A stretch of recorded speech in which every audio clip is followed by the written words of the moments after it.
Hey everyone, I just wanted to bring you a lecture about post-classical Chinese dynasties, specifically the ones after the Han Dynasty of China, and the ones that are going to be very important for this unit. So moving past this, what I mean by post-classical, I mean like past the what we call ancient time periods, okay? Many of the ancient civilizations that we know about, like ancient Rome, ancient Greece, all these other different ancient civilizations is known as the classical period. Okay, so we're talking about past that, so the post-classical period. Hence this post-classical Chinese dynasties. So we're going to be actually talking about three of them. First one is going to be the Sui Dynasty, or also pronounced as in like sway with me from like Michael Bublé and everything. The Tang Dynasty, just like the drink, and the song, just like you're singing a song Dynasty. Okay, and so we're going to talk about these three, and they are in order. So the Sui is first, Tang is second, and the song is third.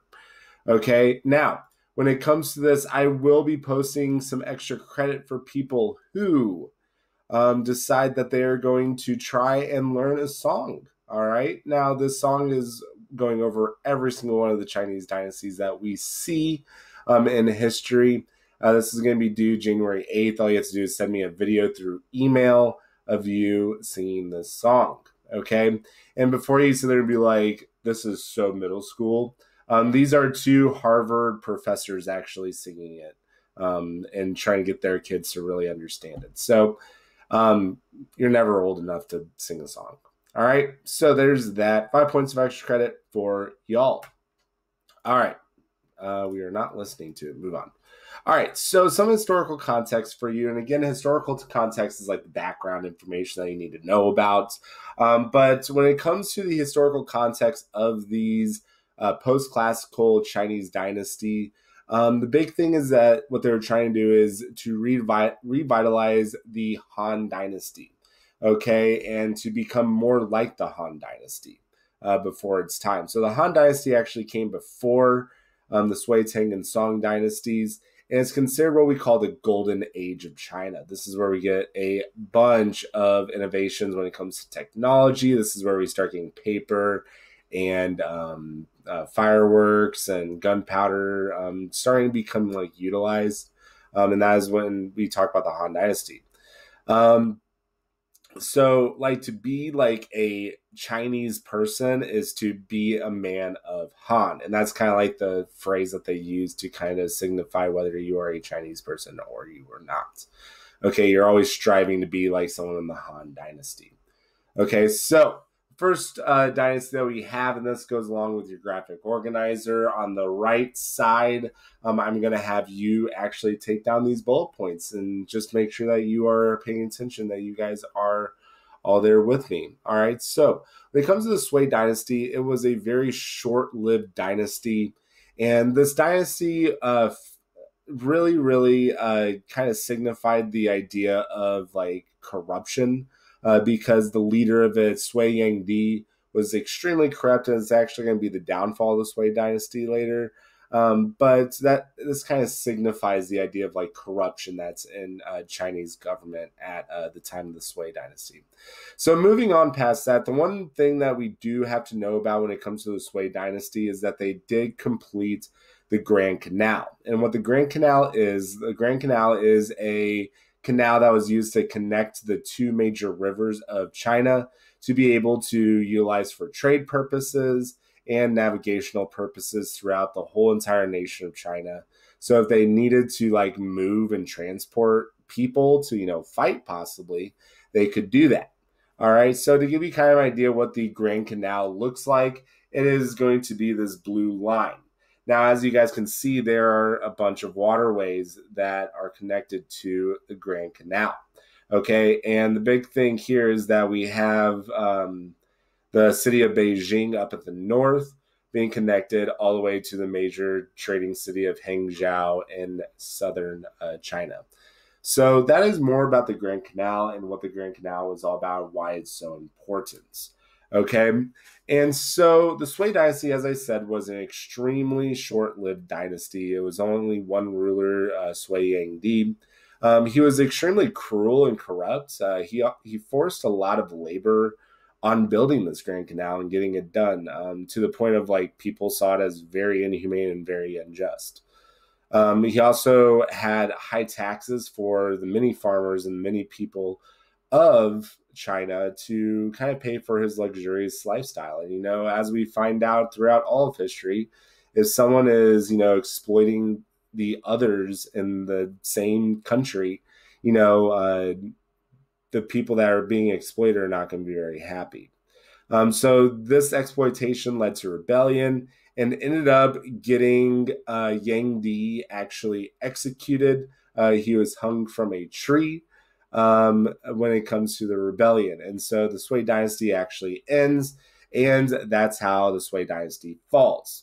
Now, moving on, we get to the Tang Dynasty, which is the next one. It lasts a little bit longer, roughly around 300 years.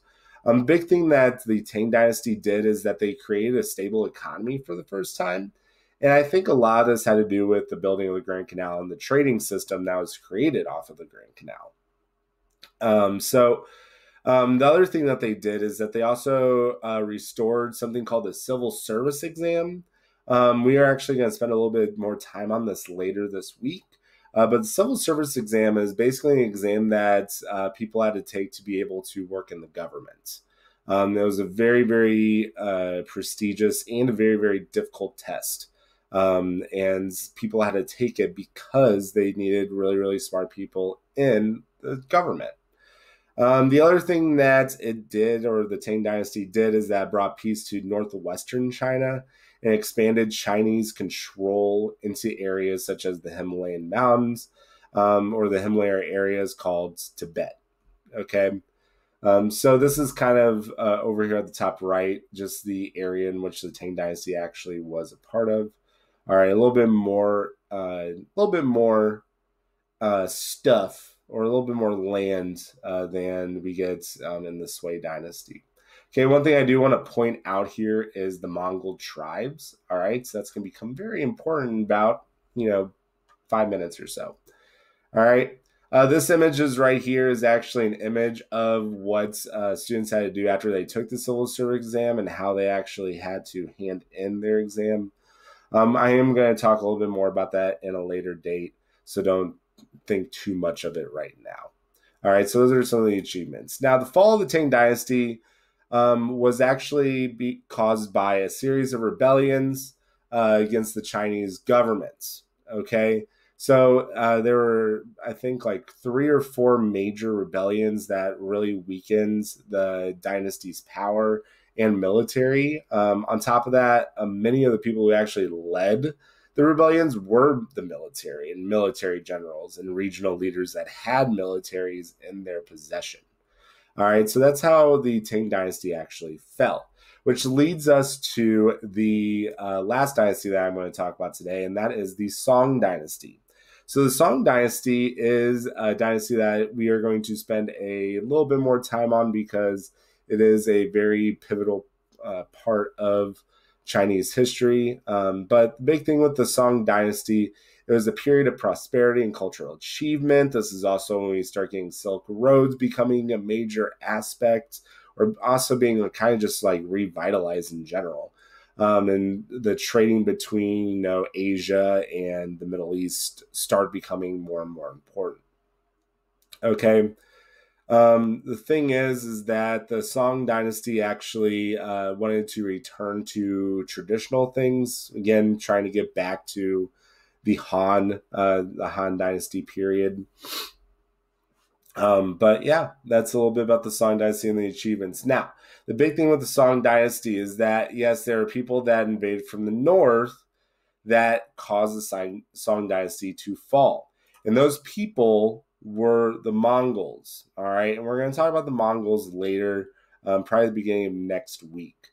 But the Mongols become a very, very pivotal part of history just for the sole fact that they exist. Okay. They help with networks of exchange on top of, creating the next dynasty in China called the Yuan Dynasty that we'll get into when we talk about the Mongols. All right, so I'm not going to go too much into depth with them because we will do that at a later date. Other than that, guys, if you guys have any questions over anything I just went over, please feel free to email me. Other than that, have a great day.